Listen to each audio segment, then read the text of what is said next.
It's hard to believe, but the story of Elvis Presley's death remains a mystery shrouded in misconceptions.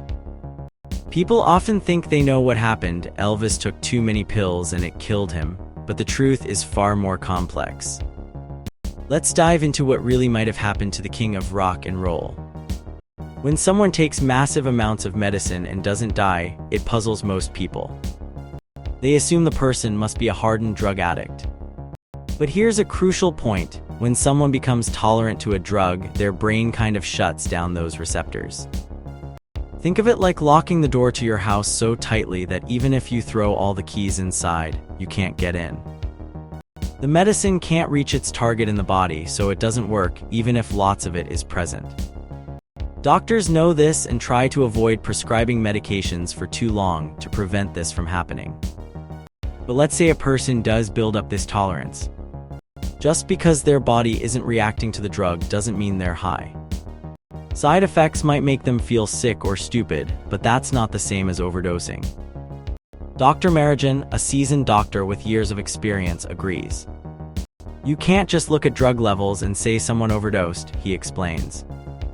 It's not that simple, you have to consider the whole picture. He points out that even with high levels of drugs in the body, other factors come into play.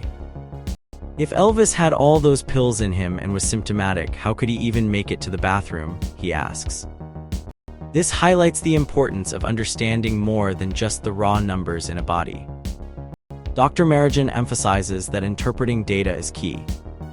It's like piecing together a puzzle. Different people looking at the same data might come up with entirely different stories. He recalls that if 10 doctors examined Elvis's autopsy report, they'd likely have 10 different theories about his death. The truth, Dr. Marijan says, is that we'll never know for sure what killed Elvis. The data suggests drug overdose is unlikely. If Elvis was really high on drugs, he wouldn't have been able to struggle or even breathe properly, let alone make it to the bathroom. The carpet fibers found in his nostrils suggest he was breathing, which is unusual in a true overdose case. Another theory is that Elvis might have had a seizure, possibly due to withdrawal from drugs. Dr. Marijan explains that seizures don't always lead to death, but they can cause heart issues. With a seizure, the heart keeps beating, but it can fibrillate and stop, he says. This aligns more with what was observed at Elvis's death. Dr. Marijan also touches on the concept of withdrawal syndrome. You can go cold turkey with narcotics and survive, though it's extremely painful. But with barbiturates or alcohol, it's a different story. Withdrawal can be fatal, he notes. This suggests that Elvis might have been in withdrawal, which could have led to a seizure or heart issues. The doctor also addresses the stigma surrounding Elvis's death. The idea of a drug overdose is sensational and captivating for some, he says. But it's a distraction. It's used to tarnish Elvis's memory and serve the agendas of others. Dr. Marijan speaks passionately about the impact on Elvis's legacy. People have accused Elvis of everything since his death. They've destroyed his good name with baseless claims. Elvis was a good man who gave so much to his community. These allegations are unjust. As we talked, it became clear that the media and some individuals have profited from the overdose narrative, often at Elvis's expense. Dr. Marijan offers a final thought: life is full of challenges. Sometimes you succeed and sometimes you don't. That's just the way it is. We should focus on doing our best, not on judging others based on incomplete or distorted information. The mystery of Elvis's death may never be fully solved, but by looking beyond the overdose myth, we can gain a more nuanced understanding of what truly happened to one of music's greatest icons. Writing a memoir about a life intertwined with Elvis Presley is no easy task. It's like trying to piece together a giant puzzle where some pieces are missing and others are fuzzy. For the author, recalling and recounting these experiences means diving deep into memories, both joyful and painful. Let's explore how this memoir came to be, who helped make it happen, and the sources that brought it to life. The author's journey to write this memoir was filled with ups and downs, much like the highs and lows of Elvis's own life. It started with a simple thought: he's right, I thought, that's the way it is. This realization sparked the desire to share stories that needed telling. It wasn't just about Elvis, it was about the people who were there, who lived through the moments, both big and small. No one achieves such a monumental task alone. The author credits their family first and foremost. Edna, Dean, Kissy, and Elaine Nishapoulos were pillars of strength. Their encouragement and love helped the author push through tough times. The author also thanks Bill Browder, known as T.G. Shepard, for believing in the story and making it a reality. Judd Phillips managed the project with skill and dedication, ensuring everything fell into place. Pat Levine, the author's partner of many years, provided a heartfelt introduction and continued to offer support and friendship. This book wouldn't exist without the contributions of many writers who generously shared their time and expertise. People like Peter Arnott, Stanley Booth, Dr. Daniel Brookhoff, Robert Gordon, Joe Russo, and Murray Silver played crucial roles in organizing the author's thoughts and experiences. Completing the printed version was a team effort. Sally Hill McMillan, the author's agent, was instrumental in guiding the project. David Dunham and T.G. Shepard worked together to make the book a reality. At Thomas Nelson, Joel Miller, the publisher, along with Kristen Parrish, editor-in-chief, and Heather Skelton, editor, ensured the book was polished and ready for readers. Christy Henson handled marketing, while Kurt Harding managed public relations. Kristen Vasgard took care of packaging, and Walter Petrie designed the book's cover.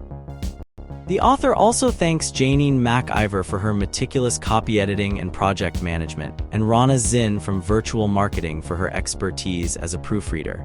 The artistic contributions were equally vital. John Robinette's pastel of Elvis set the tone for the color section, while photographers like Mike Chase, William Eggleston, and Ronnie McDowell captured moments that brought the story to life. Artists like Frederick Toma and photographers such as Jim Baker and Dennis L. Brio enhanced the book with their work. The author extends gratitude to many others who contributed in various ways. Members of the Memphis Mafia, Elvis's inner circle, and staff were especially important. People like Joe Esposito, Dick Grob, and Nancy Rooks were there for the author during tough times. The author also thanks Elvis's TLC ladies, Sheila Ryan Kahn, Shirley Dia, Joe Kathy Brownlee Elkington, and Barbara Klein Bauer, for their support. The church community, including Father Nicholas Viron and the Tashi family, provided a spiritual anchor. Loyal supporters like Joe Cooper, Clifford Davis Jr., and Dr. Varna Love stood by the author, offering defense and encouragement. The medical community, who struggled to understand and treat Elvis's ailments, is acknowledged for their efforts. This includes doctors like Dr. Thomas Abel and Dr. David Adams, who worked tirelessly to help Elvis. The author expresses deep gratitude to Jerry Lee Lewis, his daughter Phoebe, and son Lee, for their friendship and support. Other patients who remained faithful during difficult times are also mentioned, highlighting the author's commitment and the impact they had on each other's lives. Friends who provided a welcoming environment and delicious meals, like Pete and Sam's Vetta and Sam Bomarito, and Randy Smith at Perkins Germantown, are remembered for their hospitality. The author also thanks numerous individuals who shared materials, information, and insights that enriched the story. The memoir draws heavily from the author's personal recollections and experiences. Factual details, especially those related to the medical board hearing and criminal trial, were verified using newspaper clippings from the Mississippi Valley collection at the University of Memphis. These documents, accessed with permission from Dr. Richard R. Ranta, provided crucial context. The author also references several books and interviews that have shaped the understanding of Elvis Presley's life and death. Works by Peter Harry Brown, Rose M. Clayton, Elaine Dundee, Joe Esposito, and Darwin Lamb offer valuable insights and have influenced the narrative. Creating this memoir was a labor of love made possible by the support of family, friends, and a dedicated team. The author is grateful for everyone who contributed, from the artists who brought the story to life to the medical professionals who helped navigate Elvis's health challenges. This book is a tribute to Elvis and to the people who were part of his journey, ensuring their stories are not forgotten. Elvis Presley, known as the King of Rock and Roll, left an incredible legacy that goes far beyond his music.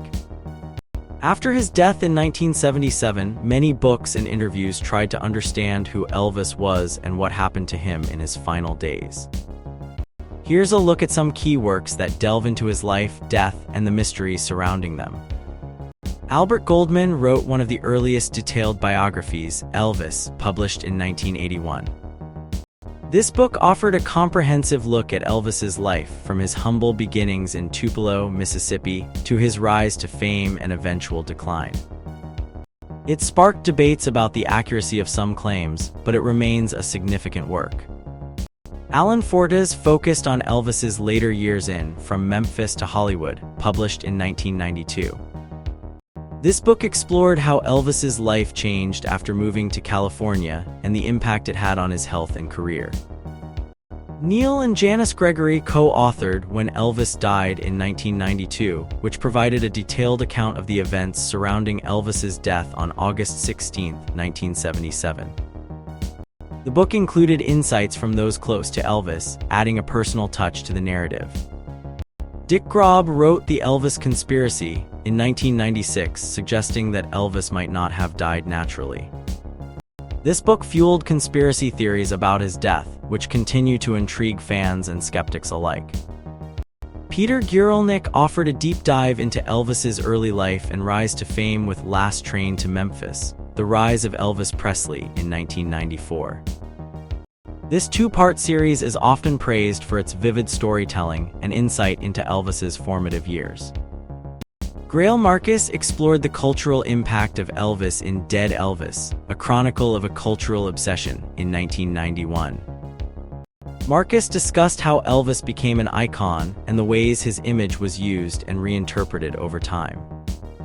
Interviews and personal accounts provide a unique perspective on Elvis's life and death. Priscilla Presley, Elvis's ex-wife, wrote Elvis and Me in 1985, offering an intimate look at her life with the singer. Her book, co-authored with Susan Harmon, is filled with personal memories and insights. Dee Presley, Elvis's half-sister, and Rick Stanley wrote Elvis, We Love You Tender in 1980, sharing family stories and anecdotes that humanize Elvis. These personal accounts often reveal a different side of the star that fans didn't see on stage.